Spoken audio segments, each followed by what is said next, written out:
बिस्मिल्लाहिर्रहमानिर्रहीम। अस्सलाम वालेकुम स्टूडेंट्स। दुरूद पढ़ लो।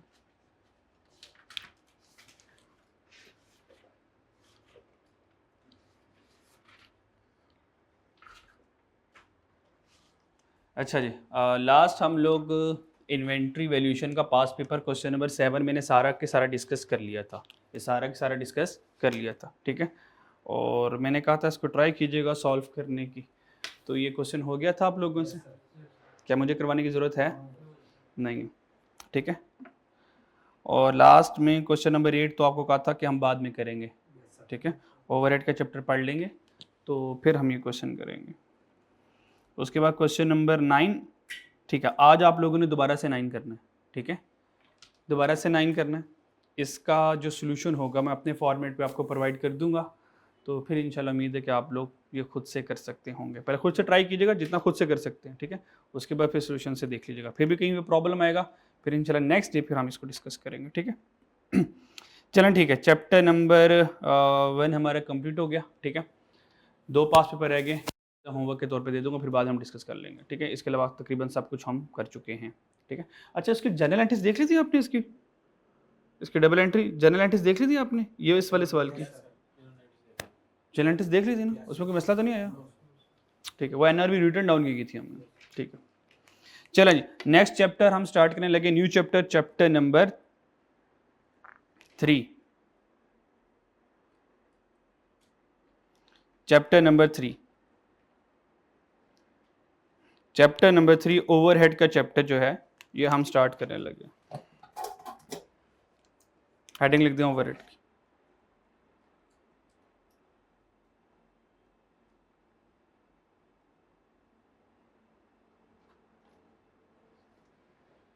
ठीक है, ओवरहेड वाले चैप्टर में आ जाए ज़रा। चैप्टर हमने 1 के बाद कहाँ पे जंप लगाई है? हाँ, 1 के बाद चैप्टर नंबर 3 पर आ गया। Chapter number 3 overhead.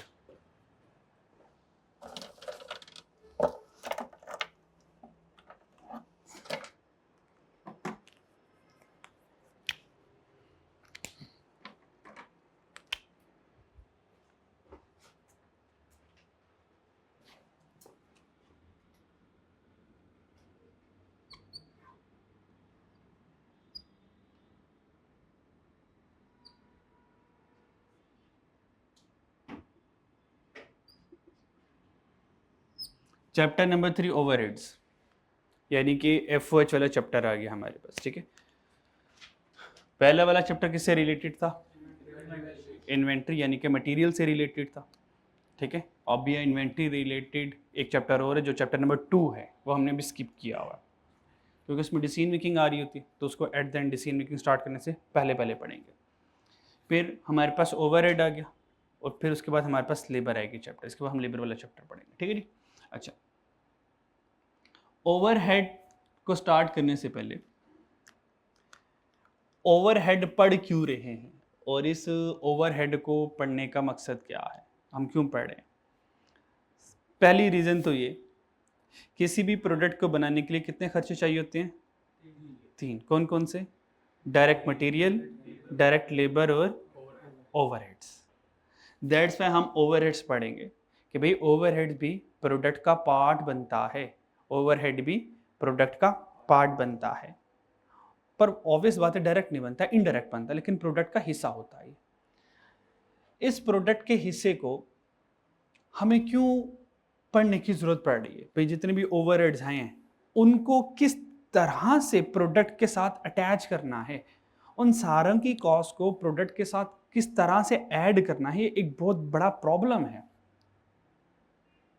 ठीक है। इस प्रॉब्लम को थोड़ी देर बाद हाईलाइट करता हूं। और एक और रीजन है इस ओवरहेड के चैप्टर को पढ़ने की, वो ये है, मुझे ये बताएं, फॉर एग्जाम्पल 2024 में हूं, मैं कहां पर हूं? 2024 में।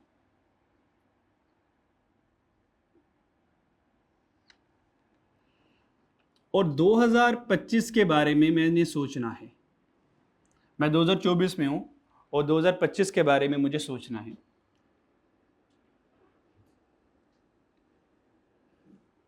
2024 में हमने 5000 यूनिट्स बनाए। कितने बनाए? 5000 यूनिट्स प्रोड्यूस्ड। 5000 हमने यूनिट बनाए।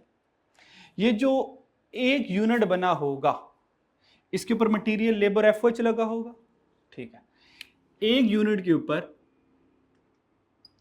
डायरेक्ट मटेरियल कॉस्ट, एग्जाम्पल दे रहा हूं, ₹10 पर यूनिट लगी होगी, ठीक है। फिर सेकंड क्या लगा होगा? बोलो यार, डायरेक्ट लेबर कॉस्ट। वो एग्जाम्पल के तौर पर ले लें कि ₹5 पर यूनिट लगी होगी। बात समझ आ रही है मेरे पास? और उसके बाद क्या लगा होगा? एफओएच, फैक्ट्री ओवरहेड्स लगे होंगे। उसके बाद ओवरहेड्स लगे होंगे। अच्छा, उसके बाद ये एफओएच लगे होंगे, फैक्ट्री ओवरहेड्स लगे होंगे। और मान लो फैक्ट्री ओवरहेड मान लो ₹8 पर यूनिट लग गई या ₹6 पर यूनिट लग गई, ₹6 पर यूनिट लग गई। मेरी बात समझ आ रही है? अगर मैं आपसे ये कहूं 2024 में टोटल यूनिट कॉस्ट कितनी है, तो आप क्या कहेंगे? टोटल यूनिट कॉस्ट कितनी है, क्या कहेंगे? करो ना, कैलकुलेट करके बताओ ना, बुत नहीं बनना।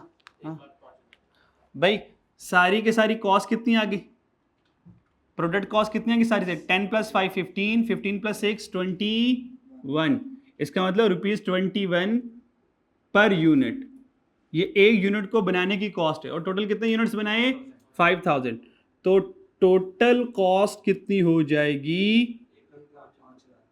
5000 इंटू 21, 1,05,000। क्या ये मेरी बात समझ आ रही है बच्चों? कोई प्रॉब्लम? कोई प्रॉब्लम नहीं। अब प्रॉब्लम आएगी, अब प्रॉब्लम आएगी। आप लोगों ने बताना, 2025 आया और हमने ये एस्टिमेट लगाया, कि 2025 में ना, मान लो हम 5000 नहीं, हम 8000 यूनिट प्रोड्यूस करेंगे। कितने यूनिट प्रोड्यूस करेंगे? अच्छा, तो 2025 में यूनिट प्रोड्यूस कितने हो जाएंगे?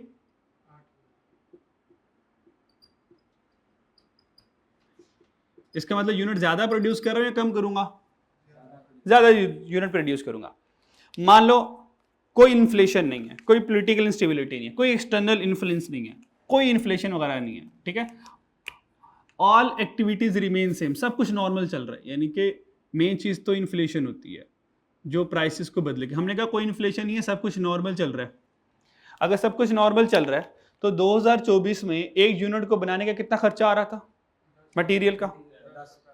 क्या 25 में वो बदल जाएगा? मान लें ये जो मार्कर है इसके ऊपर जो मटेरियल कॉस्ट लगती है वो 10 रुपए लगती है। ना इन्फ्लेशन हुई, ना लेबर ने कहा हमारी तनख्वाहें बढ़ाओ, ना बिजली का बिल बढ़ा, कुछ भी नहीं हुआ। तो जब 2025 में जाऊंगा तो 2025 में क्या ये मार्केट 10 की बजाय 12 रुपए का बनना शुरू हो जाएगा? कुछ भी नहीं होगा। इसका मतलब क्या मैं material cost per unit predict कर सकता हूं 2025 के लिए? Yes, I can predict. तो इसका मतलब ये होगा कि 2025 में मैं जब जाऊंगा तो डायरेक्ट मटेरियल कॉस्ट कितनी लगेगी मेरी? भाई यही रहेगी, 10 रहेगी। अच्छा, लेबर ने कोई नहीं स्ट्राइक की, कोई नहीं कहा कि हमारी तनख्वाहें बढ़ाओ, हम इसी में राजी हैं। इसका मतलब पहले लेबर एक यूनिट बनाने के कितने पैसे ले रही थी? 25 में कितने लेगी? 5 रुपए लेगी। अच्छा, अब मुझे ये बताएं कि एफओएच के लिए मैं आपको गाइड नहीं करूंगा, मुझे बताएं एफओएच कितना आएगा? बताएं एफओएच यहां पे कितना लिखूंगा? एफओएच कितना लिखूंगा? बता दें, कोई मसला नहीं है, अभी आप सीख रहे हैं। आप गलत बताएंगे मुझे इशू नहीं है, क्योंकि मैंने आपको कॉन्सेप्ट समझाया नहीं है। आप लोग गलत बताएं, फिर मैं जब करेक्शन करूंगा ना इसकी, फिर आपको चीज याद रहेगी। सही है? बताएं यहां पे क्या लिखूं? आपके मुताबिक 6 लिखूं? यहां पे 6 नहीं आएगा, 6 नहीं आएगा। कैलकुलेशन ना करें, ये मेंटल है, ये लॉजिक है, कैलकुलेशन से आंसर नहीं आएगा। अगर करना चाहे तो कर सकते, मैथमेटिकल बचा लेता है, लेकिन आप लॉजिकली सोचें तो पिक कर लेंगे। ये चैप्टर 0 के कॉन्सेप्ट से रिलेटेड है।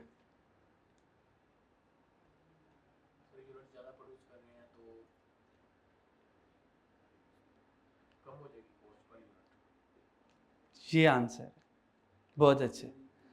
यूनिट जब ज्यादा प्रोड्यूस करेंगे ये पर यूनिट नहीं बदलेगा, ये पर यूनिट नहीं बदलेगा, लेकिन ये FOH जो है ना, ये जो FOH है ये बदल जाएगा। क्यों बदलेगा, क्यों बदलेगा वो भी सुनना है, वो भी सुनना है। इस FOH में भाई ये कौन सी कॉस्ट होती है, वेरिएबल कॉस्ट। ये कौन सी कॉस्ट होती है, वेरिएबल कॉस्ट, पर यूनिट में बदलती नहीं है। क्या फर्क पड़ रहा है 5 बनाऊं 8 बनाऊं या 10,000 बना लूं, क्या फर्क पड़ेगा मटेरियल लेबर को, कोई फर्क नहीं पड़ेगा, क्योंकि वेरिएबल पर यूनिट पे सेम रहती है। पर मसला मुझे फिक्स FOH के साथ आ रहा है। इस FOH में 2 FOH होंगे बच्चों। इफ FOH में कितने FOH होंगे, 2 FOH होंगे। एक मेरे पास होगा वेरिएबल FOH, एक क्या होगा, मुझे इसकी भी कोई टेंशन नहीं क्योंकि इसने भी नहीं बदलना। लेकिन जो इस FOH में सर ये वाला ज्यादा होगा ना, फिक्स्ड वाला ओवरहेड, फिक्स FOH वाला, ये कम हो जाएगा। क्योंकि जितने यूनिट, चैप्टर 0 में क्या बताया था, जितने यूनिट ज्यादा बनाएंगे फिक्स कॉस्ट पर यूनिट कम हो जाएगी। टोटल में नहीं चेंज होती, पर यूनिट में कम हो जाएगी। क्या मैं समझा पाया?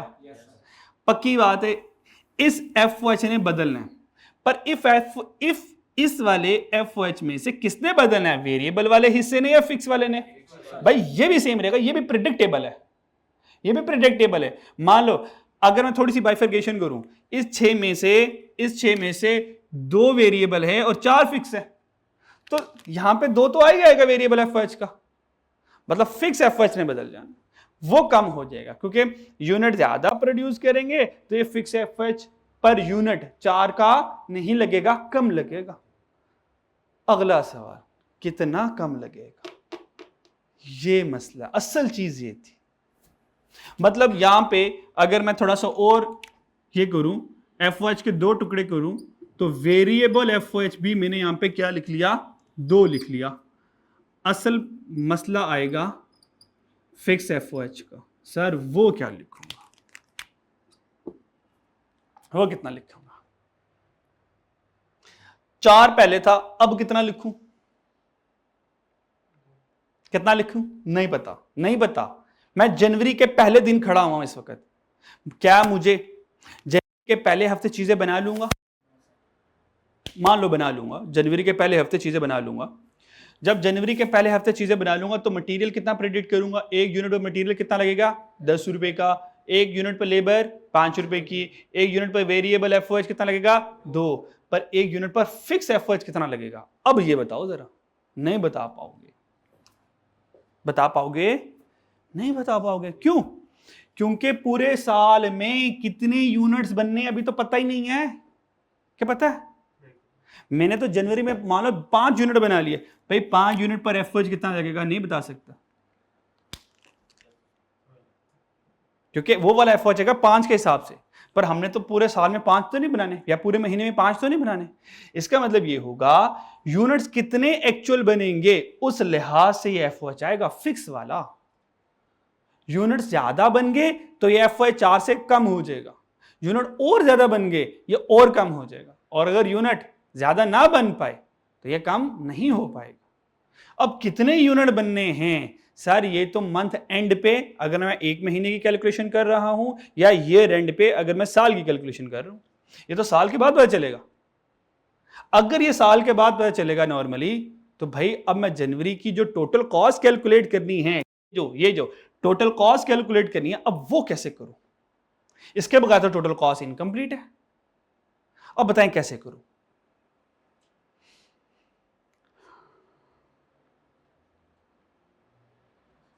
अच्छा ज्यादा ना ज़हनों पे जोर ना दिया करें, कोई PhD करने नहीं आए, नॉर्मल सोच लो। अच्छा जिस चीज का ना पता हो तो उस चीज का क्या करते हो आप लोग?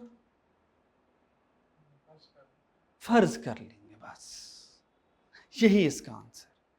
भाई इसका नहीं पता चल पा रहा, अज्यूम कर लेते हैं यार, अंदाजा लगा लेते हैं। इसके एक और एग्जांपल देता हूं, शायद यहां से बात समझ आ जाए। मान लो हम लोग देग बना रहे हैं, हम लोग क्या बना रहे हैं, देग बना रहे हैं। देग सही बन गई, और खाली देग, ये देग बन गई, पानी वाला मटका बन गया सर, ये देग बन गई। और ये चेक करें सर, आग भी लग गई, लकड़ियां, खाना इंशाल्लाह भी बिरयानी बन जाएगी। ठीक है बच्चों, ये हमारी देग बन रही है, ठीक है। ये हमारी क्या बन रही है, देग बन रही है। अच्छा, ये जो देग बन रही है, क्या इसमें डायरेक्ट मटेरियल कॉस्ट जो कि चिकन और राइस होंगे अंदाजे से डालेंगे या कंफर्म होगा? बोलो यार, कंफर्म होगा भाई। 10 किलो चिकन है, 10 किलो चावल है, अंदाजा है मेरा भाई, कंफर्म है एक्चुअली। अच्छा, डायरेक्ट लेबर कॉस्ट, वो जो है देग बनाने वाला वो एक कितने पैसे ले रहा है, मान ले 2000 रुपये ले रहा है, तो भाई ये एस्टिमेटेड या कंफर्म है? हाँ कंफर्म है। अब आगे आए जरा, अब जब वो एफओएच की बात करेगा ना, अब एफओएच मतलब इसके अंदर प्याज कितने डलने हैं, ऑयल कितना डलना है, दही कितनी डलनी है, मसाले कितने डलने हैं, ठीक है, क्या वो एग्जैक्ट बताएगा या वो एस्टिमेट बताएगा? यार 2 किलो प्याज ले आओ, 2 किलो टमाटर ले आओ, धनिया ये वाला ले आओ, मसाले ये सारे ले आओ, और वो ये क्या करेगा, ये अंदाजे से मंगवाएगा। और कभी अगर आपने घर में देग बनवाई हो, वो जितने मसाले मंगवाता है क्या सारे लगते हैं? नहीं, बच जाते हैं ना। हाँ, कुछ प्याज बच जाएंगे, कुछ टमाटर बच जाएंगे, कुछ मसाले बच जाएंगे, बच जाते हैं।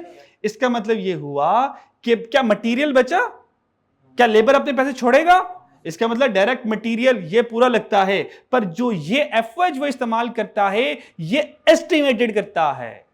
ये क्या करता है? क्योंकि उसको एक्चुअल का पता नहीं होता भाई। एक्चुअल तो तब पता चलेगा जब एट द एंड देग बन जाएगी। देग बनने में पता चलेगा ना कितने मसाले लगे। मतलब उसने कहा था 3000 के मसाले लगेंगे, लेकिन जब देग बनी पता चला सिर्फ 2000 के मसाले लगे, क्योंकि एफओएच को कभी भी एक्चुअल बेसिस पर कैलकुलेट नहीं कर सकता। ये रीजन है कि जब मुझे टोटल कॉस्ट कैलकुलेट करनी हो, भाई जब हम अंदाजा लगाते हैं हमारी देग कितने की बनेगी, मान लें हमने कहा हमारी देग 16,000 पे बन जाएगी। इस 16,000 में क्या मटेरियल अंदाजे से लगाया मैंने, क्या एक्चुअल है? क्या लेबर अंदाजे से लगाया या एक्चुअल है? इसका मतलब मटेरियल कॉस्ट भी एक्चुअल होती है, डायरेक्ट लेबर कॉस्ट भी एक्चुअल होती है। क्या एफएच भी एक्चुअल था या एस्टिमेटेड था? सर ये एस्टिमेटेड था। तो जब हमने ये टोटल कॉस्ट कैलकुलेट की तो ये टोटल कॉस्ट एक्चुअल कंसीडर होगी या एस्टिमेटेड? बोलो यार, ये एक्चुअल होगी या एस्टिमेटेड होगी? अब बोलो हो भाई। एक्चुअल में अगर एक भी एस्टिमेट आ गया तो एस्टिमेट टोटल कंसीडर करते हैं हम, ये एस्टिमेटेड है। अच्छा, मुझे एक्चुअल कब पता चलेगा? जब देग कह सकते हो at the end of the period मेरे पास एक्चुअल खर्चे आएंगे। तो जब एट द एंड देग कंप्लीट हो जाएगी,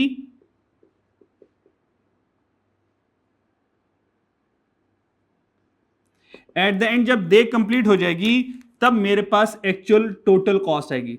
मान लो तब एक्चुअल कॉस्ट मेरे पास आई, एग्जांपल दे रहा हूं, एक्चुअल कॉस्ट मेरे पास तब आई 15,000। कितनी आई? 15,000। इसका मतलब ये एस्टिमेटेड था और ये मेरे पास एक्चुअल था। एस्टिमेटेड इसका मतलब हमने कितने का अंदाजा लगाया था कि 16,000 में देग बनेगी। हकीकत में देग कितने की बनी? 15,000। हमने अंदाजा ज्यादा लगाया कम लगाया?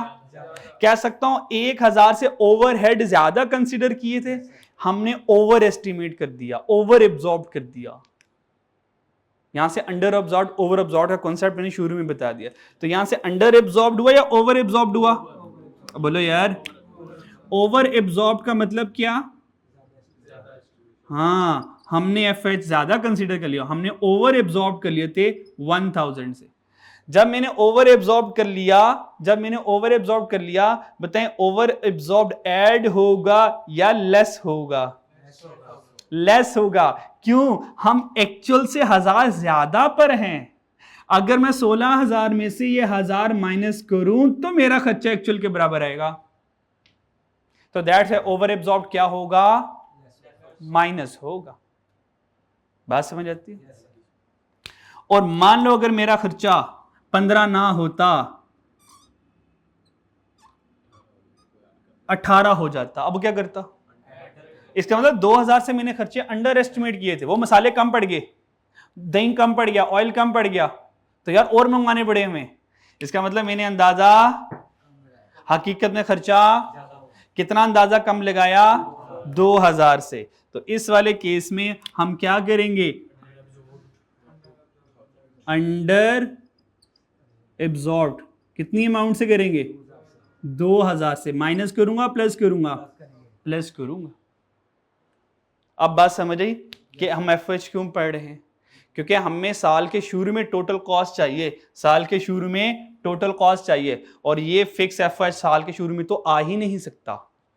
अगर ये आ ही नहीं सकता तो हम इसका क्या लगाएंगे, अंदाजा लगाएंगे। अगला सवाल, सर कैसे अंदाजा लगाएं। अब इसके लिए सारा कुछ इधर ही खत्म हो जाएगा, इसके लिए बस स्टेप बाय स्टेप सिखाऊंगा कि अंदाजा कैसे लगाना। ये समझ लगी कि एस्टिमेटेड आएगा, क्लियर है क्या। तो अगर हम बात करें कि 8000 यूनिट बनाई है, तो 8000 यूनिट बनाने के लिए पहले फिक्स एफओएच 4 था, तो हमने कहा यूनिट ज्यादा बना रहे हैं तो फिक्स कॉस्ट पर यूनिट कम होगा, तो हमने कहा अंदाजन हमारा ये आएगा 3। ये कंफर्म्ड है मुझे भाई, कंफर्म तो जाके ये रेंड पे आएगा, ये 3 था या ये 3 था या 2.5 था, ये 3 था या 3.5 था, ये तो साल के बाद में पता चलेगा ना, फिर अंडर ओवर एब्जॉर्ब निकाल के मसला हल कर लेंगे। अभी अंदाजा लगाया, साल के आखिर में एक्चुअल से कंपेयर करेंगे, जो मसला मसाइल होगा अंडर एब्जॉर्ब का वो एडजस्ट करेंगे और एक्चुअल के बराबर आ जाएंगे हम, इसमें कौन सा मसला, ठीक है। अगर हमारा अंदाजा ज्यादा लग गया होगा तो क्या करेंगे, कम कर देंगे, और अगर हमने अंदाजा अंडर एब्जॉर्ब अंदाजा कम लगाया होगा तो ऐड कर देंगे। बात समझ आई, क्लियर। तो अभी के लिए 3 लिख लेते हैं, और 3 ये क्या है, एस्टिमेटेड।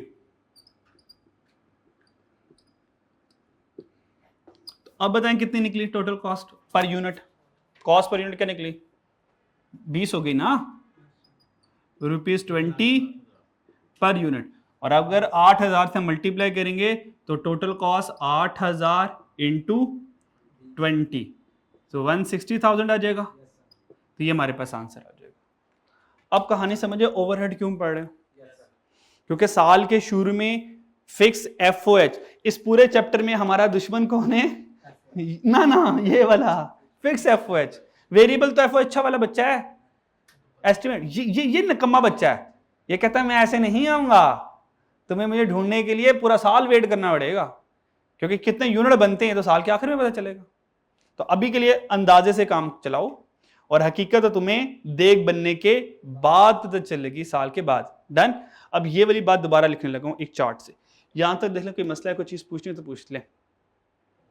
ये तस्वीर ले लो कोई यार एक, क्योंकि ग्रुप में सेंड कर दूंगा, क्योंकि मैंने प्रोजेक्टर भी लिखे नहीं, मैं इसके स्क्रीनशॉट खुद लेता। चलिए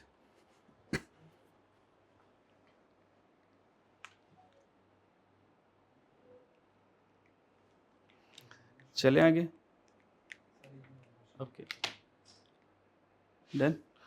बाकी वाला फिर इधर ही कर लेते हैं यार, ताकि बच्चों को मिल भी जाए। अच्छा जी,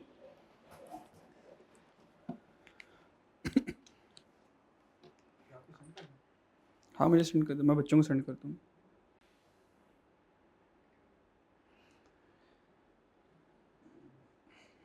चलें आगे बच्चों, नेक्स्ट चलें।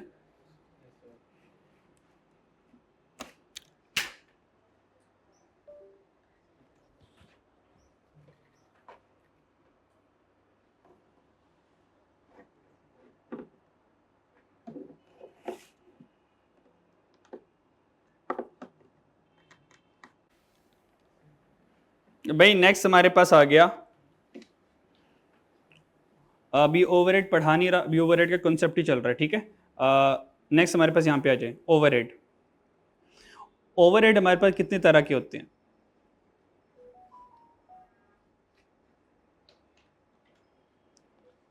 ओवरहेड हमारे पास कितने तरह के होते हैं, ओवरहेड हमारे पास 3 तरह के होते हैं। कितने तरह के होते हैं बच्चों, 3 तरह के होते हैं।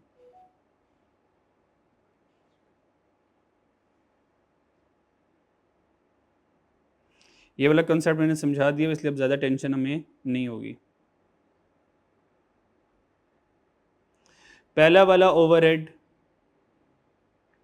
जिसको हम कहते हैं बजटेड ओवरहेड, क्या कहते हैं,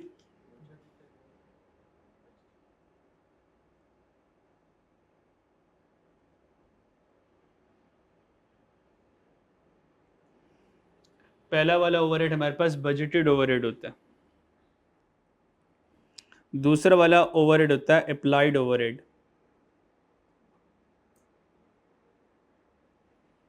और तीसरा वाला बताओ क्या होगा फिर? Actual overhead. तीसरा वाला क्या होगा?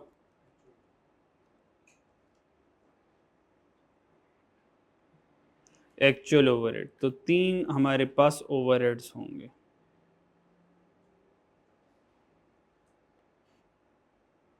बजटेड, अप्लाइड और एक्चुअल।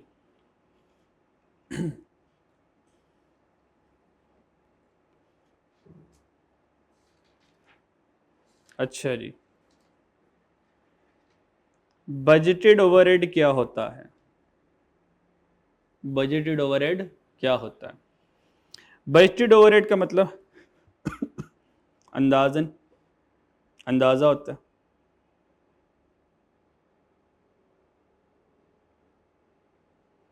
और ये नॉर्मली बजटेड ओवरहेड हम कैलकुलेट करते हैं स्टार्ट ऑफ द ईयर। क्या करते हैं? Start of the year.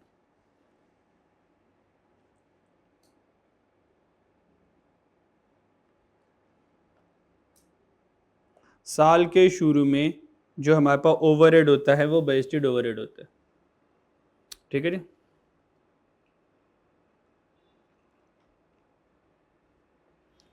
Formula इसका ये होता है,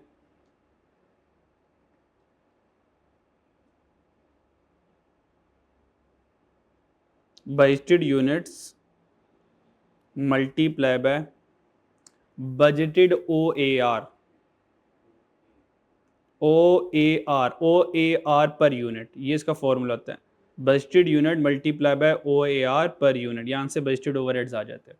ये OAR पर यूनिट क्या है पता नहीं क्या है, थोड़ी देर बाद पता चलेगा। लिख लो अभी। क्लियर हो गया?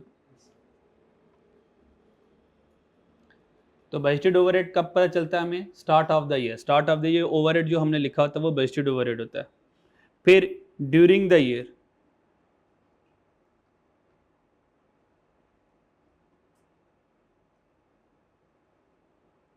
ड्यूरिंग द ईयर हम एक ओवरहेड कैलकुलेट करते हैं।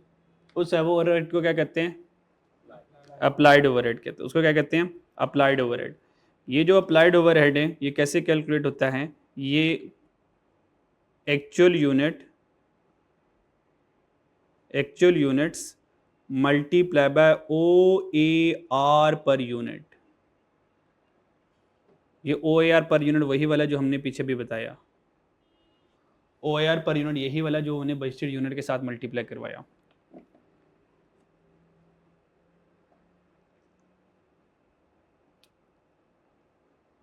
बात समझ लगती है?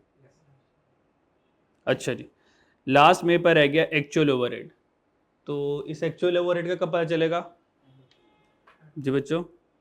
At the end of year.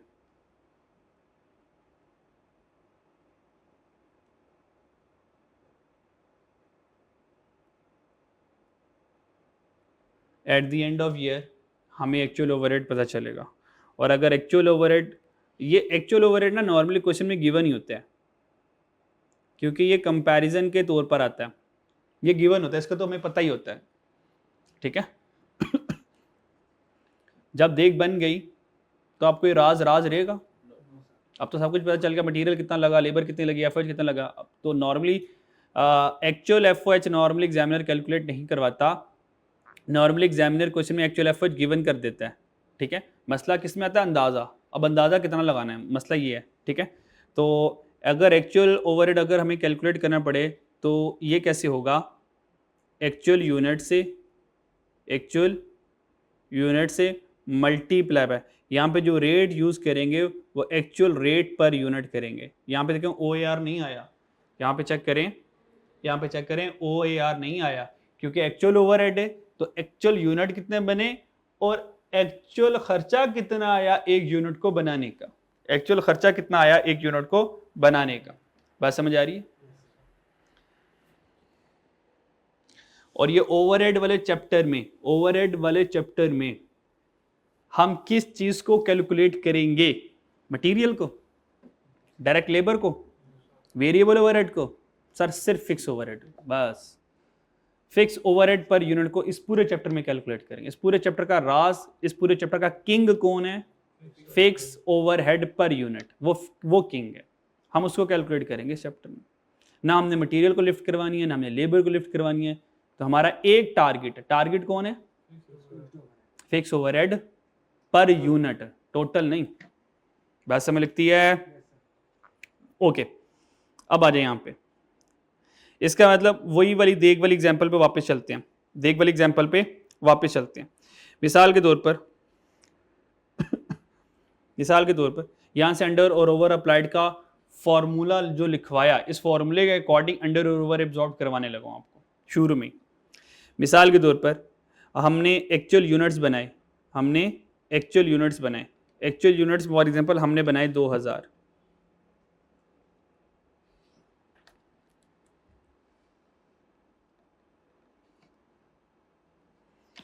Actual units हमने बनाए 2000। ये 2000 हमने एक्चुअल यूनिट्स बना लिए।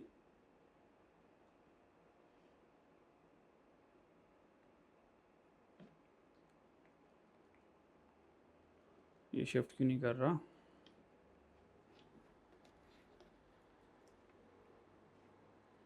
यूनिट्स बच्चों कितने बनाए हमने? 2000 एक्चुअल यूनिट बनाए। ये OAR कौन है?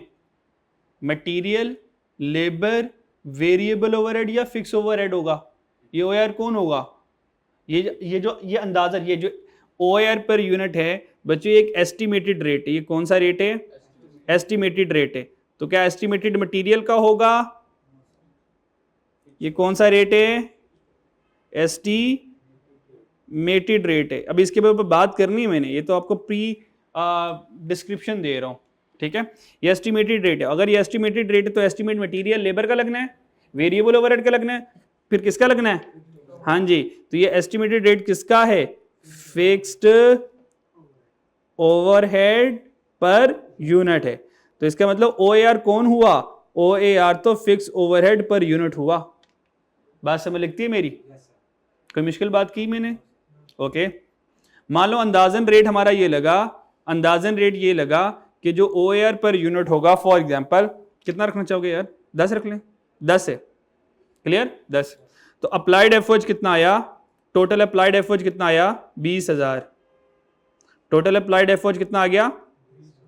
20,000। अब जब ये 20,000 ड्यूरिंग द ईयर मैंने अंदाजे से क्या किया? ओवरहेड्स कैलकुलेट कर लिए। At the end of year आया तो एक्चुअल यूनिट कितने बने हुए थे? 2000। एक्चुअल यूनिट कितने बने हुए थे? 2000। लेकिन 2000 के ऊपर जो एक्चुअल खर्चा आया वो 10 का नहीं आया था। कितना कर लें? 8 कर लें या 12 कर लें? 8 कर लें। तो एक्चुअल जो खर्चा आया वो 8 पर यूनिट का आया। कितना आया? 8 पर यूनिट का आया। तो बताएं एक्चुअल ओवरहेड्स कितने लगे? कितने लगे? 16,000 लगे। इसका मतलब ये हुआ, हम क्या करेंगे? इन दोनों का मुकाबला करवाएंगे। किन का मुकाबला करवाएंगे? इन दोनों का, अप्लाइड ओवरहेड का और एक्चुअल ओवरहेड का, इन दोनों का मुकाबला करवाएंगे। जब हम इन दोनों का मुकाबला करवाएंगे तो हमने देखना है कि हमने अंदाजा ज्यादा लगाया या कम लगाया। तो अब इन दोनों को क्या होने लगा बच्चों? मुकाबला होने लगा। तो इसका मतलब जब इन दोनों का मुकाबला करेंगे तो यहां से हमें क्या मिलेगा? अंडर एब्जॉर्ब मिलेगा या ओवर एब्जॉर्ब मिलेगा? क्या मिलेगा बच्चों?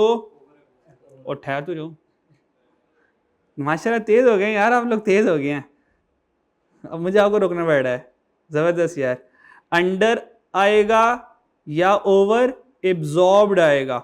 इसको अंडर या ओवर एब्जॉर्ब्ड भी कहते हैं, अंडर या ओवर अप्लाइड भी कहते हैं। ये दोनों नाम एग्जामिनर यूज कर लिया करता है, तो आप लोगों ने दोनों नाम याद कर लेते हैं, ठीक है? इसका मतलब अंडर एब्जॉर्ब्ड और ओवर एब्जॉर्ब कब आया करेगा? जब अप्लाइड एफर्ट और एक्चुअल एफर्ट दोनों कंपेयर होंगे आपस में। ये बात याद रहेगी। ये वो बात है जो नॉर्मली एंड में बताते हैं, तो मैं शुरू में बता दिया करता हूं ताकि बच्चे का कॉन्सेप्ट शुरू से पक्की हो जाए। डन बच्चों? इसका मतलब ये हुआ, मेरा अप्लाइड एफर्ट कैसे आया? मेरा अप्लाइड एफर्ट कैसे आया?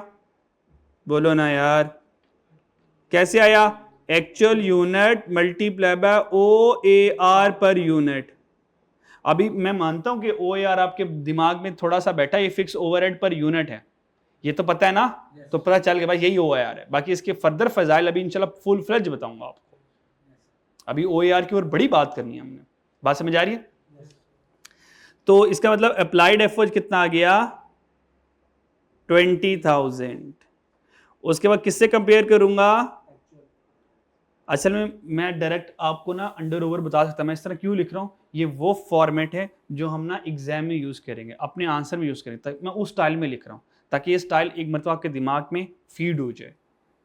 अप्लाइड एफर्ट कैसे आएगा? Actual unit multiply by OAR per unit से।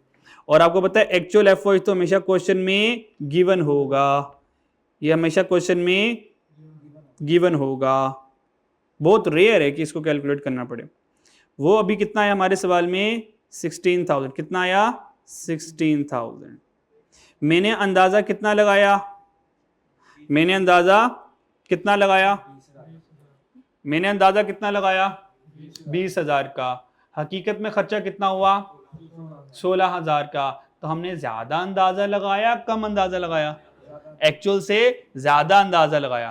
तो अंडर एब्जॉर्ब या ओवर एब्जॉर्ब? Over absorb. तो ओवर एब्जॉर्ब कितने से आया?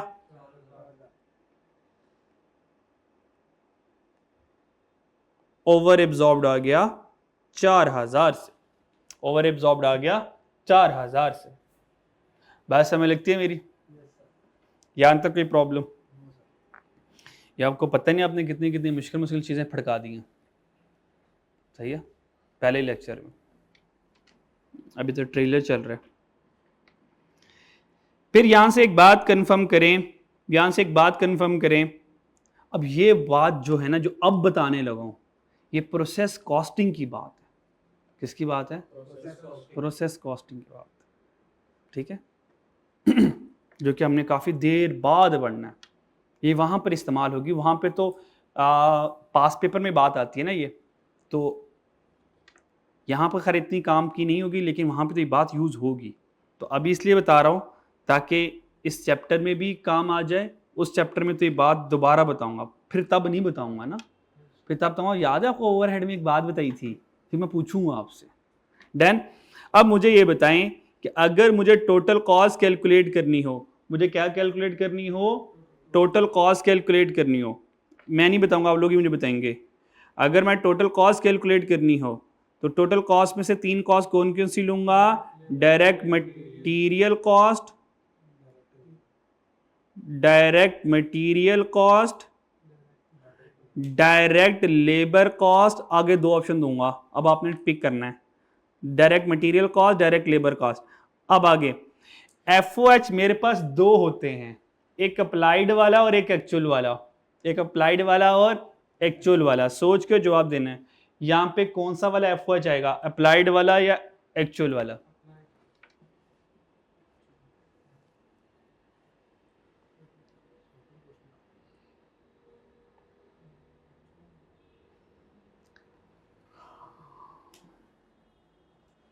कौन से वाला FOH आएगा?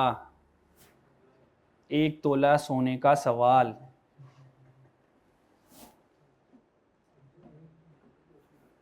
वो सोने के ऊपर सोने का पानी चढ़ा होगा बस, नहीं तो हम आपको सोने के लिए एक पूरा बेंच दे देंगे। सोए रहे जी बच्चों।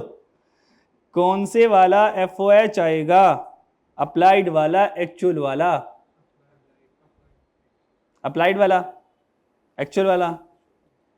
हाँ, आंसर इज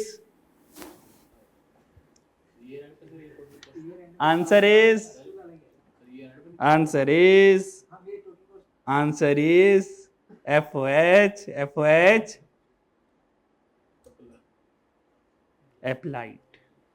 याद रखना, टोटल कॉस्ट में कभी भी एक्चुअल FOH आता ही नहीं है, टोटल कॉस्ट में कभी भी एक्चुअल FOH आता ही नहीं है। ये तो फिर एंड पे जाके कंफर्म होगा, ये तो ये एंड पे जस्ट कंफर्म होगा। हाँ, साल के शुरू में यूनिट नहीं बेचने नहीं है, साल के शुरू में यूनिट बेचने। वो देखो उस वाले एग्जांपल में, बोर्ड वाले एग्जांपल देख, तो ये जो 20,000 यूनिट हैं और ये जो 20,000 यूनिट का OAR रेट आया है, ये तो क्या है हमारे पास। मुझे ये बताओ, शर्म तो नहीं आएगी आपको साल के आखिर में यूनिट बेचते हुए? सारा साल क्या करोगे, मक्खियाँ मारोगे? हाँ, है ना, मक्खियाँ मारोगे? कहता हाँ मक्खियाँ मारेंगे। हाँ, एक्चुअल यूनिट होंगे ना, तो साल के शुरू में तो एक्चुअल रेट आ ही नहीं सकता ना आपके पास। एक्चुअल यूनिट आपने जून में कितने बनाए, एक्चुअल यूनिट तो आ गया आपके पास। हाँ, ऐसा नहीं है। क्लियर?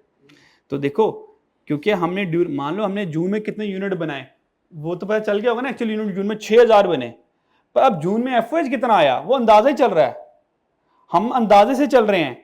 ईयर एंड में हम अपने अंदाजे को एक्चुअल के साथ कंपेयर करेंगे साल के एंड पे जाके, फिर जो हम में और एक्चुअल में डिफरेंस आएगा वो अंडर ओवर एडजस्ट करेंगे, फिर हमारा नेट प्रॉफिट सही आएगा। ये है एब्जॉर्प्शन कॉस्टिंग। ये क्या है? Absorption costing. एब्जॉर्प्शन कॉस्टिंग में ऐसा होता है। डन बच्चों? एब्जॉर्प्शन कॉस्टिंग में हम एफओएच अप्लाइड ही लेते हैं, मार्जिनल कॉस्टिंग में हम एक्चुअल एफओएच लेते हैं। ये मार्जिनल एब्जॉर्प्शन कॉस्टिंग में बताऊंगा आपको, बात समझ आई? ये कौन सा कॉस्टिंग है? Absorption costing. ओवरहेड चैप्टर किसका है? एब्जॉर्प्शन कॉस्टिंग का। ओवरहेड जो है ये एब्जॉर्प्शन कॉस्टिंग, इसके ऊपर जो मेन छत है वो एब्जॉर्प्शन कॉस्टिंग है, उसके अंडर ओवरहेड आता है।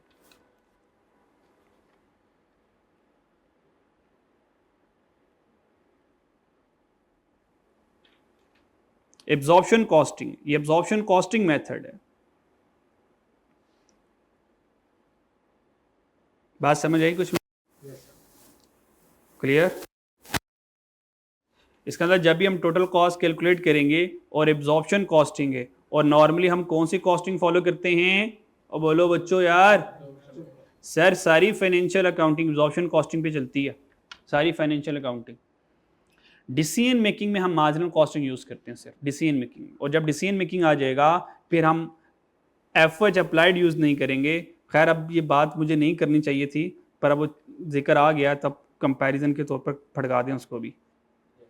ठीक है, ये मार्जिनल कॉस्टिंग में ऐसा होगा। लेकिन अगर मैं मार्जिनल कॉस्टिंग में चल रहा हूं, अगर मैं किस में चल रहा हूं बच्चों,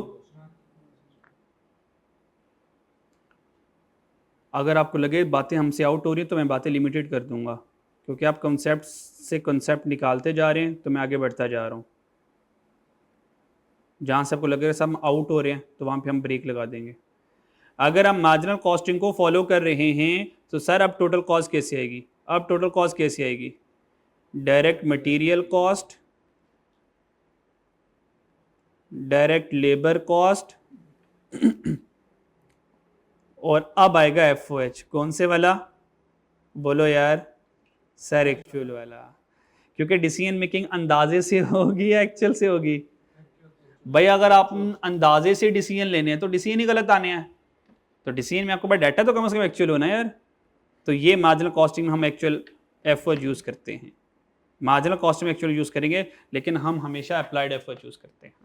जैसे मार्जिनल कॉस्टिंग का स्पेशल केस है, पूरी कॉस्ट अकाउंटिंग में सिर्फ एक्चुअल एफओएच से मार्जिनल कॉस्ट में लेंगे और डिसीजन मेकिंग में लेंगे, वरना हर जगह अप्लाइड एफओएच ही चलेगा हमारा।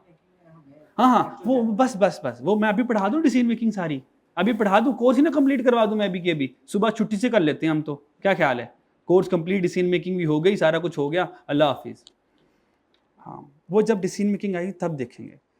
आगे मैंने ये बात बहुत ज़्यादा एडवांस वाली बता दी है, इसकी ज़रूरत नहीं है यहाँ पे, वरना बच्चे कंफ्यूज हो जाएंगे, ये सर कहाँ से कहाँ चले गए हैं। अच्छा जी, तो भाई 3 तरह के ओवरहेड जल्दी से रिवाइज करें फिर हम आगे चल रहे हैं। 3 तरह के ओवरहेड, बजटेड ओवरहेड। अब चेक करें बजटेड ओवरहेड के लिए यूनिट्स भी कौन से होते हैं? बजटेड यूनिट्स होंगे। अप्लाइड एफओएच के लिए कौन से यूनिट्स होते हैं? एक्चुअल यूनिट, लेकिन एस्टिमेटेड रेट होता है। और एक्चुअल एफओएच के लिए एक्चुअल यूनिट्स होंगे और एक्चुअल रेट होगा, और नॉर्मली क्वेश्चन एग्जाम में एग्जामिनर एक्चुअल एफओएच गिवन ही करता है हम। डन बच्चों? और अंडर ओवर एब्जॉर्ब किसके मुकाबले से आएगा? अप्लाइड एफओएच को कंपेयर करूंगा एक्चुअल एफओएच के साथ, दोनों को कंपेयर करूंगा तो यहां से मेरे पास अंडर एब्जॉर्ब और ओवर एब्जॉर्ब आ जाएगा।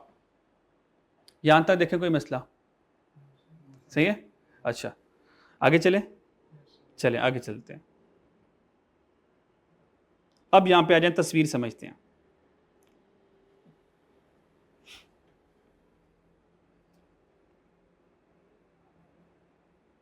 कॉस्टिंग में ना हमारे पास दो तरह की कॉस्टिंग होती है।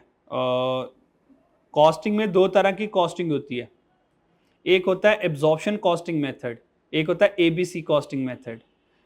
कॉस्टिंग कितनी तरह की होती है हमारे पास? दो तरह की। यहीं पे लिख लेते हैं जरा।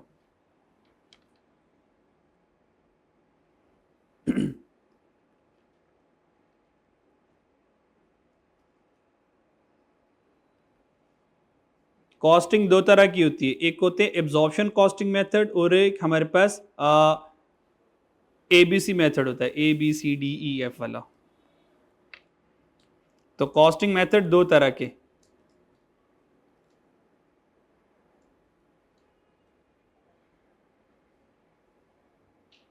एब्जॉर्प्शन कॉस्टिंग मेथड, ये याद रखने की जरूरत नहीं है। एब्जॉर्प्शन कॉस्टिंग मेथड और हमारे पास होता है एबीसी मेथड। एबीसी लिख दूं या उसका पूरा नाम लिख दूं?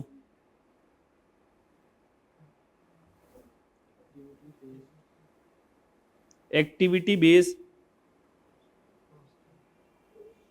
कॉस्टिंग मेथड, जिसको प्यार से एबीसी कहते हैं। इसके बाद हम ये एबीसी पढ़ेंगे। ये जो एबीसी कॉस्टिंग मेथड है, ये जो एबीसी कॉस्टिंग मेथड है, ट्रेडिशनल मेथड है।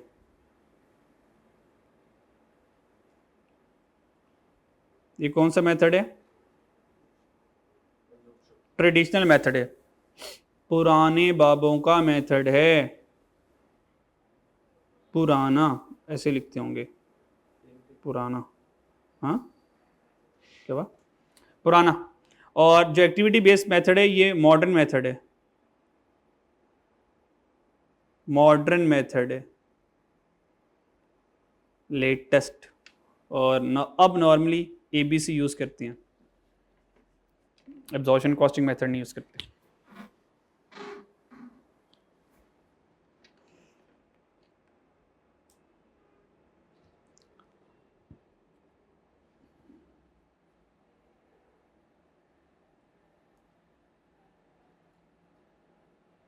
Clear?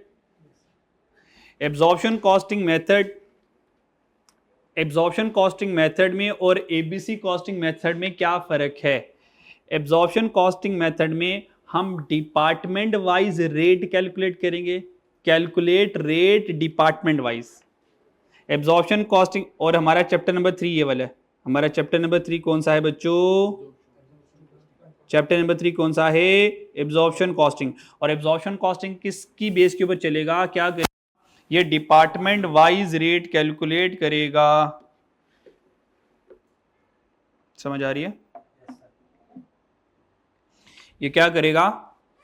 Department wise rate calculate करेगा। Calculate rate department wise.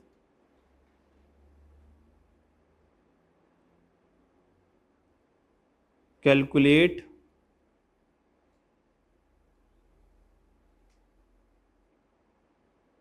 Cost per unit department wise.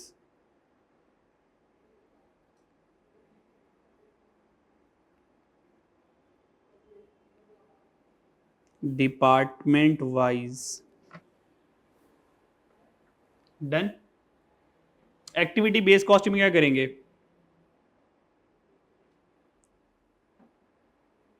Calculate cost per unit product wise.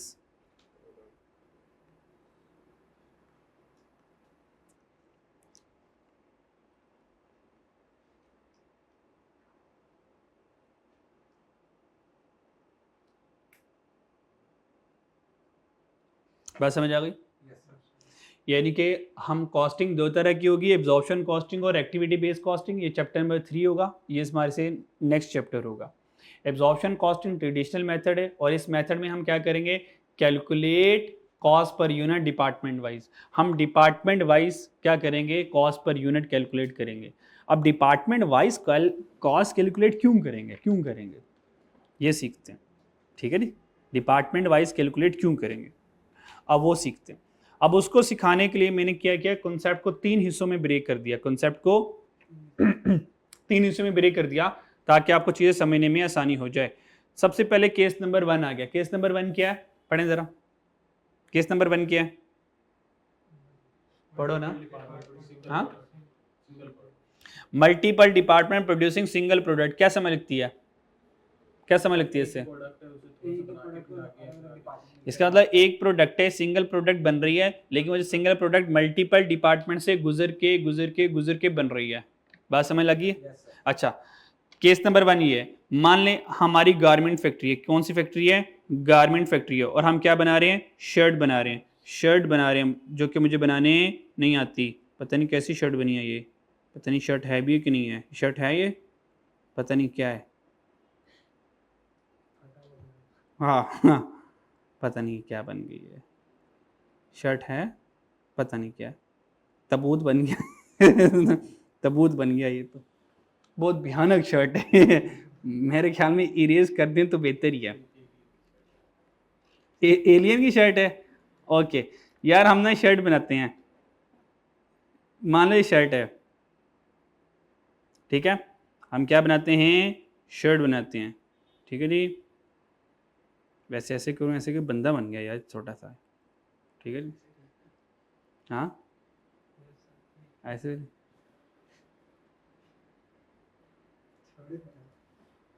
किस ना किस तो बन ही गया ये। चलो जी, हम शर्ट बनाते हैं। हम क्या बनाते हैं बच्चों? शर्ट बनाते हैं। डन।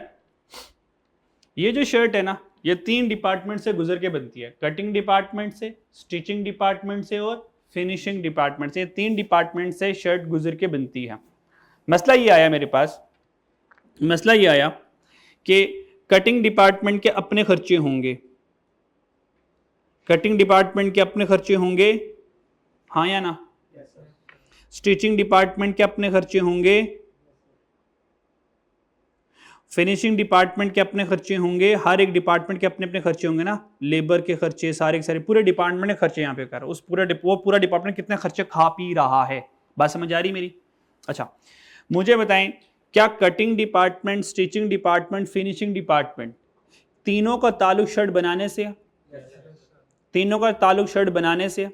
अगर तीनों का ताल्लुक शर्ट बनाने से है, इसका मतलब कह सकता हूं ये तीनों के तीनों डिपार्टमेंट शर्ट के साथ एसोसिएट है। इन तीनों की का जो कॉस्ट है वो शर्ट की कॉस्ट ऐड, हाँ या ना? अच्छा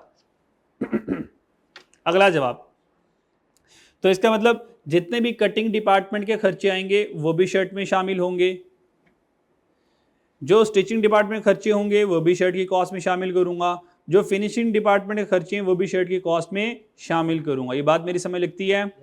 ओके, ये बात समझ लग जाती है। अगली बात, ये जो 3 डिपार्टमेंट हैं इनको कहते हैं प्रोडक्शन डिपार्टमेंट। क्या कहते हैं? प्रोडक्शन डिपार्टमेंट, क्योंकि ये प्रोडक्शन में पार्टिसिपेट कर रहे हैं, ठीक है। मुझे बताएं, क्या रिपेयर एंड मेंटेनेंस डिपार्टमेंट भी शर्ट बना रहा है? बना रहा है भाई। क्या कैंटीन डिपार्टमेंट शर्ट बना रहा है? कैंटीन डिपार्टमेंट शर्ट नहीं बना रहा है। इसका मतलब शर्ट की कॉस्ट में खाने पीने के पैसे आने चाहिए, क्योंकि ये कैंटीन वाला शर्ट नहीं बना रहा। तो आप कहेंगे सर नहीं आना चाहिए। क्या रिपेयर एंड मेंटेनेंस क्या शर्ट बना रहा है? नहीं बना रहा। लेकिन हाँ, याद है हमने चैप्टर 0 में पढ़ा था, ये बेशक शर्ट नहीं बना रहे लेकिन शर्ट बनाने में हेल्प कर रहे हैं।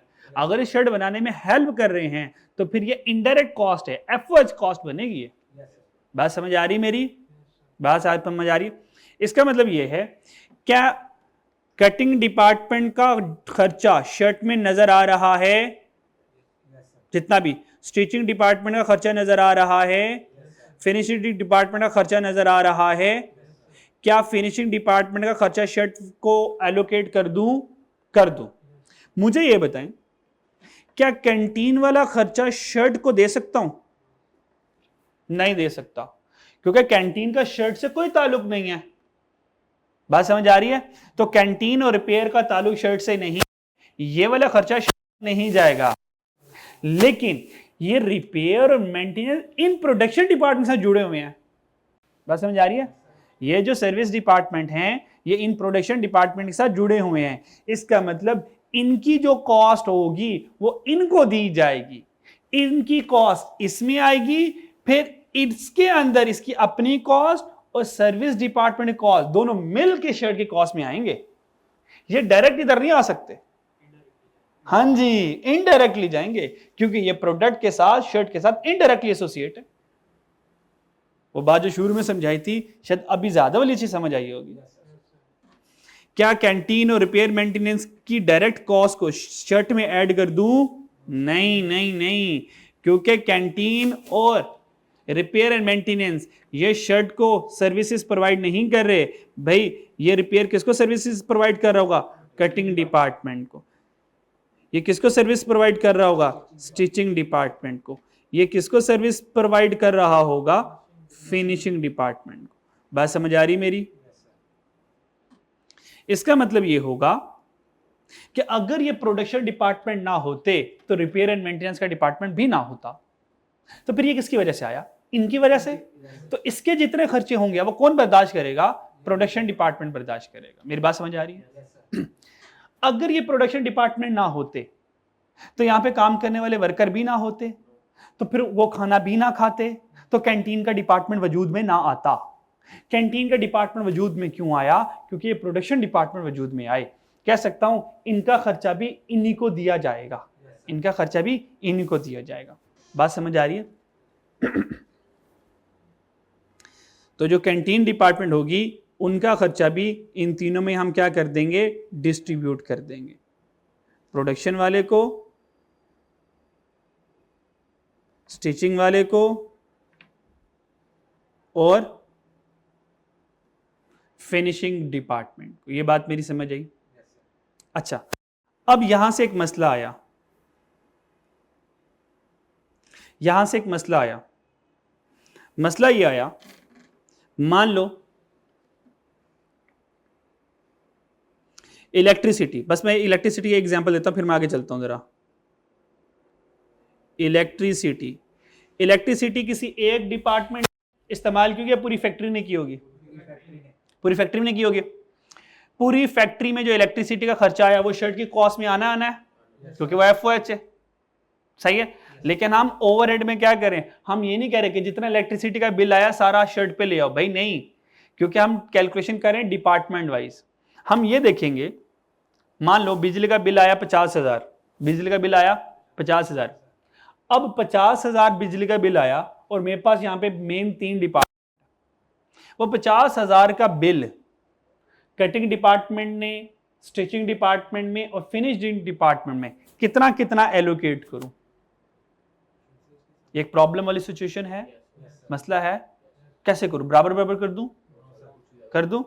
भाई नहीं, जो स्टिचिंग जो कटिंग डिपार्टमेंट है, हो सकता है लेबर कैंचियों से कटिंग कर रहे हो और उन्होंने बल्ब और पंखे चलाए हो। स्टिचिंग डिपार्टमेंट तो सारी स्टिचिंग होनी मशीनों से है, वहां पे मशीनें चल चल बुरा हाल हो गई होंगी, सही है। तो वहां पे हो सकता है सबसे ज्यादा बिजली तो इन्होंने खाई पी होगी। और फिनिशिंग डिपार्टमेंट ने, इन्होंने तो पैकिंग शैकिंग करनी है, इन्होंने तो फिनिशिंग बटन शटन लगाने हैं, तो इनके भी खास कोई मशीनों की जरूरत नहीं है। तो अगर मैं इलेक्ट्रिसिटी का बिल तीनों में बराबर बांट दूंगा तो ये ज्यादती होगी, ये ज्यादती होगी, है ना? अच्छा, तो इसका मतलब जो डिपार्टमेंट ज्यादा बिजली खाएगा उसको ज्यादा बिजली का बिल जाना चाहिए। ऐसा क्यों कर रहे हैं? ऐसा हम क्यों करेंगे? हम बराबर क्यों नहीं कर रहे? और जो डिपार्टमेंट ज्यादा बिजली का बिल खा रहा है उसको ज्यादा, जो कम खा रहा है उसको कम, ऐसा क्यों कर रहे हैं? क्यों कर रहे हैं? क्योंकि हम डिपार्टमेंट वाइज कैलकुलेशन कर रहे हैं। अगला सवाल, भाई डिपार्टमेंट वाइज क्यों कैलकुलेशन कर रहे हैं? भाई जब सारा खर्चा शर्ट को जाना ही जाना है तो यार मैथमेटिकल कैलकुलेशन लगा के शर्ट को खर्चा दे दो सारा के सारा। जी, इससे ये पता चलेगा इनमें से कौन सा डिपार्टमेंट एफिशिएंटली वर्क कर रहा है, कौन सा डिपार्टमेंट हमारे ज्यादा एफर्ट खा रहा है। बात समझ आ रही है? क्या वहां पे लेबर तो नहीं ज्यादा है, इनडायरेक्ट वर्कर तो नहीं ज्यादा है, क्या वो ज़्यादा चीज़ों को रिसोर्सेज को यूज़ कर रहे हैं? इसका मतलब जब मैं डिपार्टमेंट वाइज कैलकुलेशन करूंगा और डिपार्टमेंट वाइज मेरे पास खर्चा नहीं आएगा, देखूंगा यार ये जो स्टिचिंग डिपार्टमेंट है बहुत खर्चा कर रहा है, फिर मैं इसके ऊपर क्या करूंगा, चेक लगाऊंगा, इसको कंट्रोल करूंगा, इसके खर्चों को कंट्रोल करूंगा। तो क्या जब ये ज्यादा खर्चे कर रहा होगा और इसके ऊपर कंट्रोल लगाऊंगा, क्या स्टिचिंग डिपार्टमेंट के खर्चे कम होंगे? तो ऑब्वियसली अंडरस्टूड है कि मेरी प्रोडक्ट कॉस्ट कम हो जाएगी, और प्रोडक्ट कॉस्ट कम होगी तो प्रॉफिट ज्यादा हो जाएगा। ये फायदा। वरना तो मुझे, अगर मैं डायरेक्ट प्रोडक्ट को खर्चा दे दूं, शर्ट को खर्चा दे दूं, तो मुझे तो नहीं पता चल पाएगा कि कौन सा डिपार्टमेंट मेहनती है और कौन सा मेहनती नहीं है। ये तो तभी पता चलेगा मैं प्रोडक्ट वाइज कैलकुलेशन करूंगा। कि बात समझ आई मेरे पास? तो इसका मतलब इलेक्ट्रिसिटी का बिल क्या करूंगा, और बोलो यार इलेक्ट्रिसिटी का बिल किसको दूंगा? सर कटिंग डिपार्टमेंट को दूंगा। इलेक्ट्रिसिटी बिल किसको आएगा? कटिंग डिपार्टमेंट को। मसला ये है electricity bill how to allocate,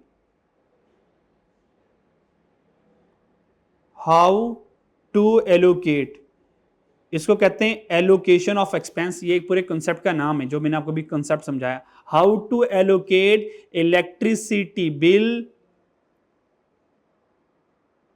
amongst departments,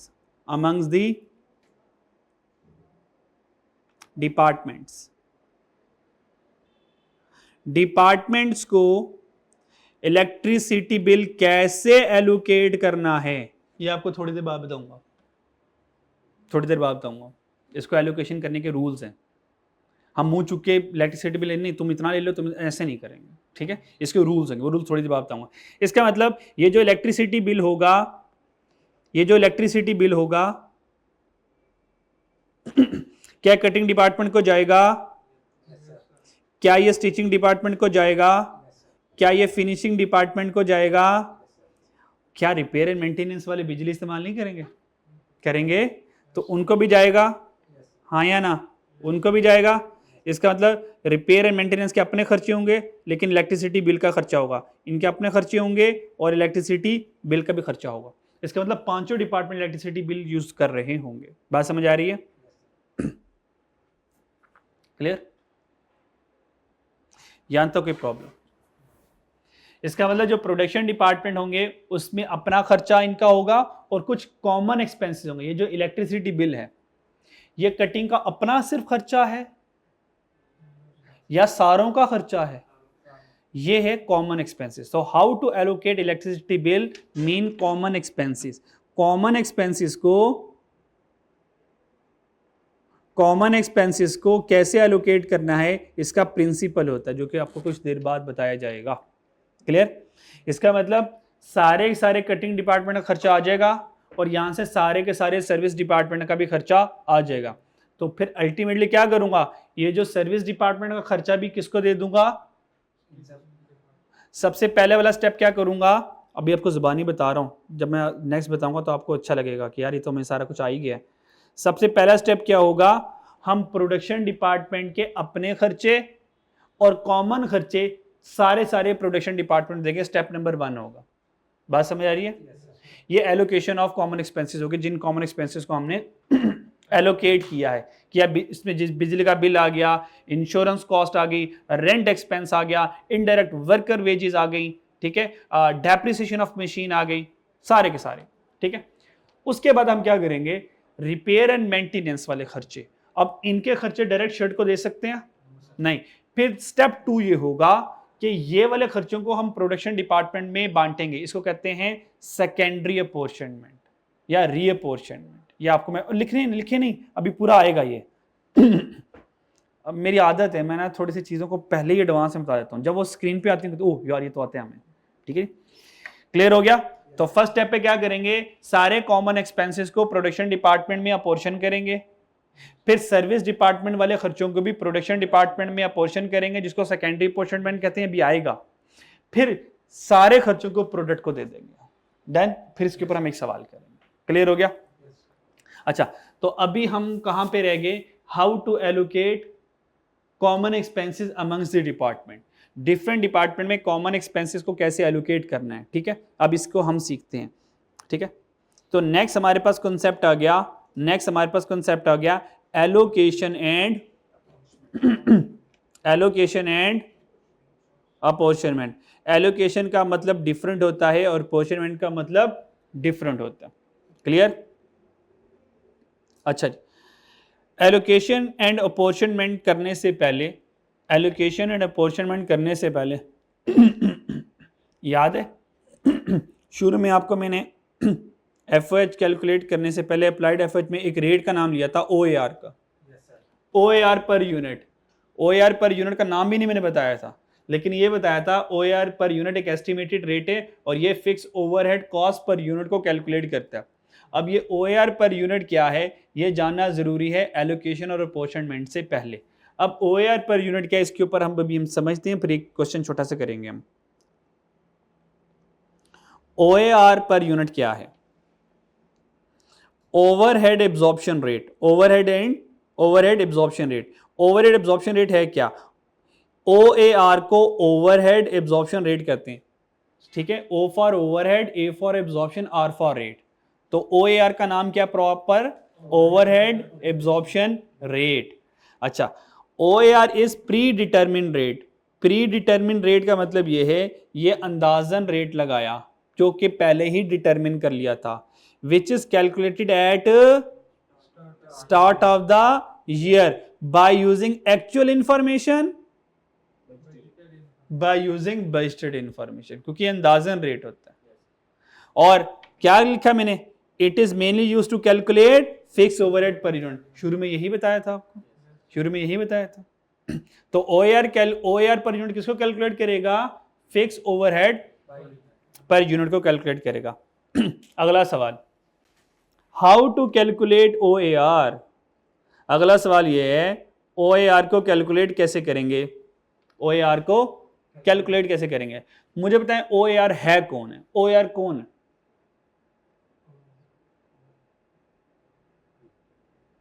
fix cost per unit यार, fix overhead cost per unit OAR है। क्यों टेंशन ले रहे हो? ओएआर कौन है? Fix overhead cost per unit. भाई ओएआर कौन है? Fix overhead cost per unit है। तो फिक्स कॉस्ट पर यूनिट का फॉर्मूला क्या होता है? Total cost divided by total units. तो भाई यही फॉर्मूला है ओएआर कैलकुलेट करने का। क्योंकि ओएआर फिक्स ओवरहेड कॉस्ट है तो भाई इसका फॉर्मूला क्या बनेगा? टोटल बजटेड फिक्स ओवरहेड, और ये पैसों में होगा। आगे मैं लिख देता हूं कॉस्ट, क्योंकि साइंसदानों को समझ लगती नहीं है ना। तो भाई ओएआर का फॉर्मूला क्या है? Total budgeted fix overhead cost divided by total budgeted activity. और एक्टिविटी को टोटल बजटेड एक्टिविटी भी कहते हैं, टोटल बजटेड बेस भी कहते हैं। बात समझ आ रही है? अभी नहीं आ रही है? आ रही है। भाई ओएआर कैसे कैलकुलेट होगा?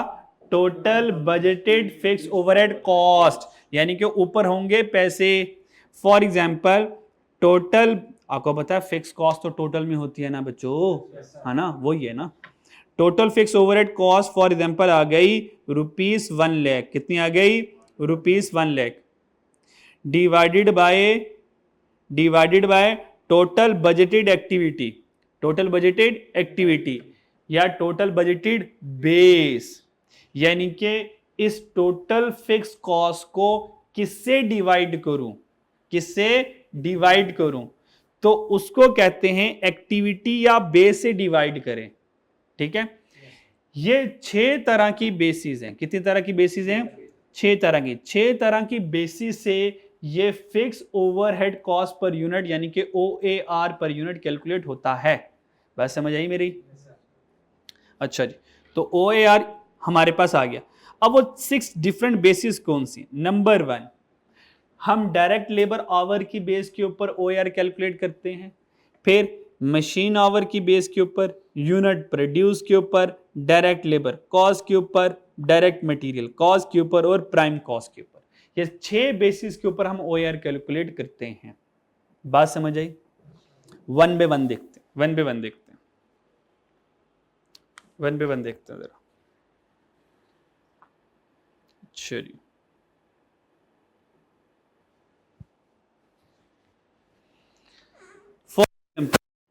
अगर मैं डायरेक्ट लेबर आवर की बेस के ऊपर बात करूं,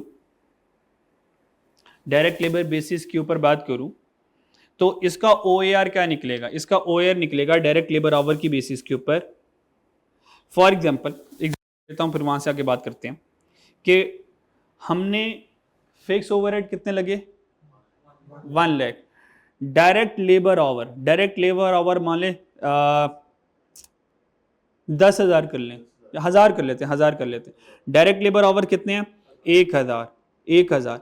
इसका मतलब मेरी कैलकुलेशन कैसी होगी? ₹1 lakh divided bye direct labour our कितने हैं? 1,000 या 10,000? 1,000। 1,000 लेबर आवर है। मेरी बात समझ आ रही है? अब आंसर देखें, कैलकुलेट करें तो आंसर कितना आया? 100। इस 100 को मेजरमेंट के साथ लिखें तो आंसर क्या लिखूंगा? आंसर क्या लिखूंगा इसका? रुपीस 100, बोलो यार, पर लेबर आवर। ये इसका आंसर है। इसका मतलब डायरेक्ट लेबर आवर का OAR क्या आएगा? रुपीस पर लेबर आवर। रुपीस कुछ भी होगा, ₹X पर लेबर आवर। ₹10 कर लूं, 100 कर लेता हूं कॉमन ही। ₹100 इस वजह से नहीं लिखा, आप कहेंगे पता नहीं 100 ही है, ₹X पर लेबर आवर होगा। इसका OAR का यूनिट क्या होगा? ₹X पर लेबर आवर। ये इसका OAR होगा। इसका मतलब क्या है? इसका मतलब क्या है? इसका मतलब क्या है? इसका मतलब ये है, अगर लेबर 1 घंटा काम करे तो वो 100 के फिक्स FOH खा जाएगी। ये मतलब है इसका। If labour spend 1 hour they will consume ₹100 fix overheads. ये मतलब है इसका। अगर 1 घंटा लेबर से काम करवाएं वो 100 के FOH खा जाएगी, तो 2 घंटे काम करवाएं तो 200 के खा जाएगी, 3 घंटे काम करें तो 300 की खा जाएगी। ये मतलब है इसका। बात समझ आएगी? तो ये लिख लो बात कि 1 आवर 1 घंटा काम करने के लेबर 100 ओवरहेड कंज्यूम करेगी। इसका मतलब ये है। इसका मतलब लिख लो, ₹100 पर लेबर आवर का मतलब लिख लो, 1 घंटा लेबर काम करके 100 के ओवरहेड कंज्यूम कर लेगी।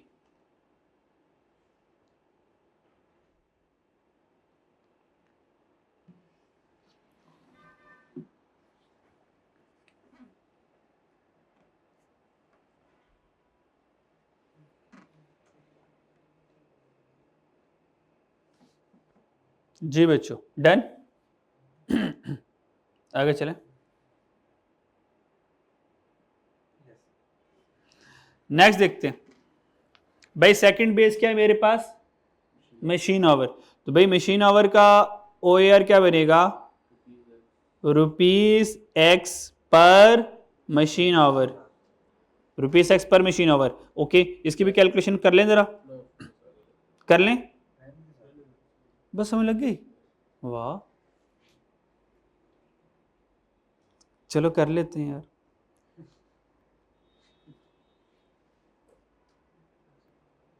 10,000 मशीन आवर। हाँ, आंसर बताएं क्या आया? 100 या 10 आ गया। ₹10 पर मशीन आवर। भाई इसका तर्जमा कर दो, क्या है इसका तर्जमा कर दो, क्या लिखा हुआ है? 10। तो ये वाला मेरे पास OAR है, याद आ रहा है आपको? ये वाला OAR है। अब थोड़ी सी बात समझ आएगी। ये है, ये OAR है। और अगर यहाँ पे क्या लिखा होता? OAR पर लेबर आवर, तो इधर लेबर आवर्स होने चाहिए थे एक्चुअल वाले, तो फिर अप्लाइड FOH आता। और अगर OAR पर मशीन आवर है, इधर टोटल एक्चुअल मशीन आवर होने चाहिए थे, तो फिर अप्लाइड FOH आता। और अगर इधर OAR पर यूनिट है तो इधर एक्चुअल यूनिट आएंगे। अब कहानी समझ आई कुछ? हाँ, per unit number of unit, per machine hour actual machine hour, per labour actual labour hour, तो ही तो अप्लाइड एफओएच आएगा। क्लियर? बहुत अच्छे, बहुत अच्छे। पता नहीं चल रहा आप कितनी राज की बातें सीखते जा रहे हैं। सही बात है, यकीन करें, आप इसको इजी ले रहे हैं, इजी ना लें आप। डन। और अब आया जो मैंने लिखा हुआ था यूनिट प्रोड्यूस से।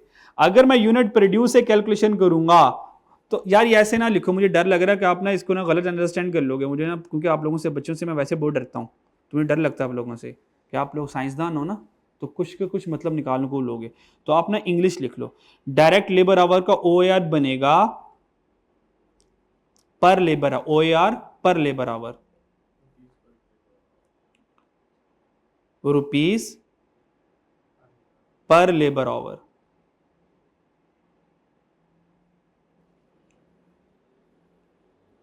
क्या संभाल लोगे?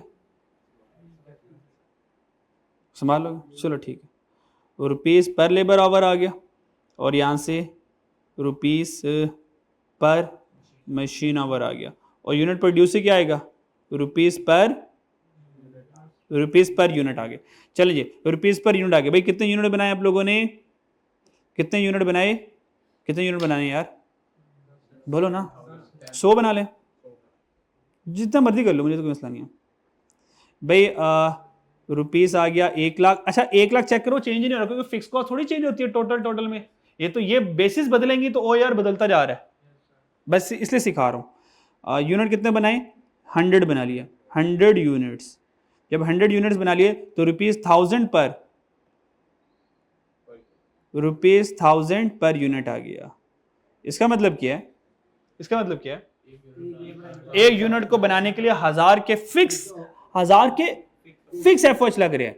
कभी भी टोटल नहीं कहना, ये फिक्स एफर्ट्स लग रहा है। बात समझा पा रहा हूं? OAR कौन है? OAR कौन है? फिक्स ओवरहेड, ये वाला fix overhead cost per unit है। OAR कौन है? Fix overhead. ये नहीं कहना कि OAR FOH है। भाई FOH में तो वेरिएबल भी है, उसका क्या कसूर है? उसको रगड़ा दे रहे हो। बात समझ आ रही है? पूछते रहे चलते चलते, ओ यार वो OAR कौन है? FOH पर यूनिट, और ठहर जा, फिक्स FOH पर यूनिट है। डन। अच्छा आगे चले भाई। डायरेक्ट लेबर कॉस्ट, अब यहां पे थोड़ा सा मसला आएगा। डायरेक्ट लेबर कॉस्ट के लिए कैलकुलेशंस करवाता हूं, फिर आपको इसका यूनिट लिखवाता हूं। फॉर एग्जांपल ₹1 लाख है, रुपीस क्या है? 1 लाख है। मेरी बात समझ नहीं, प्लीज। यहां पे इंग्लिश में क्या लिखा हुआ है? डायरेक्ट लेबर कॉस्ट, तो कॉस्ट पैसों में होगी, कॉस्ट पैसों में होगी। तो डायरेक्ट लेबर कॉस्ट मान लो हमारे पास आ गई 10,000 या 5,000 कर लो, ठीक है। डायरेक्ट लेबर कॉस्ट कितनी आ गई? ₹5,000 कर लो। अब मुझे ये बताएं भाई, ये पैसे तो कैंसिल हो गए, है ना? पैसे, यूनिट उड़ गया। जब यूनिट उड़ गया तो अब मैं क्या लिखूं? रुपीस पर यूनिट तो नहीं आएगा, यहां पे नहीं आएगा ना। जब पैसे पैसों से कैंसिल हो जाएं, जब यूनिट ही खत्म हो जाए, तो हमारा आंसर परसेंटेज में चल जाता है। हमारा आंसर किस में चल जाएगा? परसेंटेज में चल जाएगा। इसलिए जब कॉस्ट एज अ बेस आ जाए तो पैसों से कैंसिल हो जाएगा, तो आंसर परसेंटेज में निकल आएगा। तो परसेंटेज में जाने के लिए मल्टीप्लाई बाय 100 करेंगे। अब बताएं आंसर क्या आता है?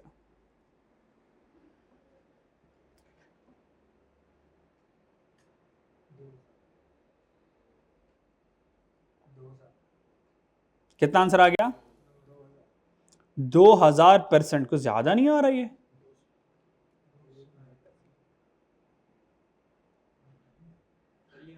दो, हाँ ये 100% का है, तो 2000% बनता है। ओए होए होए यार, ये 50,000 कर लो कॉस्ट, 50,000 कॉस्ट कर लो। अब 200 आ जाएगा, 200% है ये, वो कुछ मुनासिब लगता है। 2000% तो लुटी मच गई है। इसका मतलब ये हुआ, आंसर मेरा क्या आया? 200%। इसका मतलब 200% ऑफ डायरेक्ट लेबर कॉस्ट। इसका मतलब क्या हुआ भाई? जो डायरेक्ट लेबर कॉस्ट आई उसका 200% फिक्स एफर्ट लग गया, ये मतलब इसका। बात समझ आई? मिसाल के तौर पर अगर मैं आपको डायरेक्ट लेबर कॉस्ट बता दूं, वो कितनी है? 50,000। तो 50,000 को 2 से मल्टीप्लाई करो, देखो 1 लाख ही लगा हुआ है ना। 200% का मतलब 2 डबल लगा। जितनी डायरेक्ट लेबर कॉस्ट आई उसका डबल एफर्ट लग गया। बात समझा पाया मैं? तो अगर मैं डायरेक्ट लेबर कॉस्ट को यहां पे पुट करूं 50,000 तो और उसका 200% लूं तो देखो 1 लाख ही बनता है, और हमारा आपको पता है एफओएच है ही 1 लाख है। बात समझ आई मेरी? इसका मतलब जब कॉस्ट एज अ बेस आ जाए तो आंसर किस में आएगा? परसेंटेज में आएगा। डन? ठीक है जी, आगे संभाल लोगे? इसका मतलब डायरेक्ट लेबर कॉस्ट का मेजरमेंट क्या बने? डायरेक्ट लेबर कॉस्ट की ओआर क्या बनेगा? रुपीस लिखूं मैं? रुपीस लिखूं यहां पे? डायरेक्ट लेबर कॉस्ट रुपीस लिखूं? शर्म तो नहीं आएगी? हाँ, तो क्या लिखूं? Percentage of direct labour cost. और मटेरियल कॉस्ट में क्या आएगा? मेरा हो गया laptop fourth. Direct labour cost में क्या आएगा? Percentage of direct labour cost. और लास्ट में क्या रह गया? Prime cost. तो प्राइम कॉस्ट कौन कौन सी कॉस्ट होती है जी? प्राइम कॉस्ट मेन कॉस्ट होती है यार, ये आपको मैंने चैप्टर 0 में बताया था यार, chapter 0। Direct material cost percentage of direct material cost. इसके एग्जांपल करवा दूं क्या? ओके। फिर क्या थी लास्ट वाली? ये 5वीं थी। छठी क्या थी? Prime cost. ओ बच्चों, प्राइम कॉस्ट में कौन सी कॉस्ट आएगी? Direct material cost plus direct labour cost. ये 2 कॉस्ट मेन कॉस्ट होती हैं, बाकी एफआई तो इनडायरेक्ट कॉस्ट होती है, वो मेन नहीं होती। जो प्रोडक्ट का हिस्सा बनती है उनको मेन कॉस्ट कहते हैं, प्राइम कॉस्ट कहते हैं। इसका मतलब क्वेश्चन में जितना भी डायरेक्ट मटेरियल होगा, for example direct material cost है 50,000, ले रहा हूं। डायरेक्ट लेबर कॉस्ट है 20,000, ठीक है। तो अब ओआर जब कैलकुलेट करूंगा तो ₹1 लाख तो फिक्स था, और प्राइम कॉस्ट कितनी बनी? 70,000। तो यहां पे क्या आएगा? ₹70,000। तो ये तो कैंसिल ही हो जाना है, तो ये लिखने की जरूरत नहीं है, इंटू 100 करूंगा। आंसर होता है क्या आया?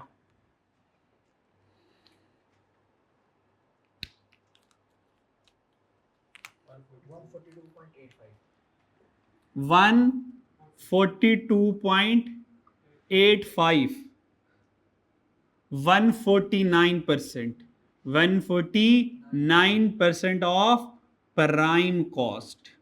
ये मेरे पास 6th बेस का आंसर आएगा, ये वाला। क्लियर है?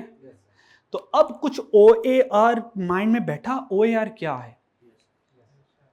अगर कोई आपसे पूछे OAR क्या है तो आपने कहना फिक्स ये जो जवाब देंगे ना, मैं कहता हूं कैमरे के सामने कह नहीं सकता। ठीक है? क्लियर है? हाँ। और फिर OAR कैलकुलेट कैसे होता है? तो आपने कहना है 6 बेसिस से कैलकुलेट होता है, 6 बेसिस से कैलकुलेट होता है। क्लियर? ठीक है जी, आज के लिए इतना काफी, कल फिर इंशाल्लाह। अच्छा, इसके साथ ना एक 6 बेसिस का एक छोटा सा नन्ना मुन्ना सा सवाल होगा, वो फड़का देना, ठीक है, एग्जाम्पल के तौर पर। अल्लाह हाफिज।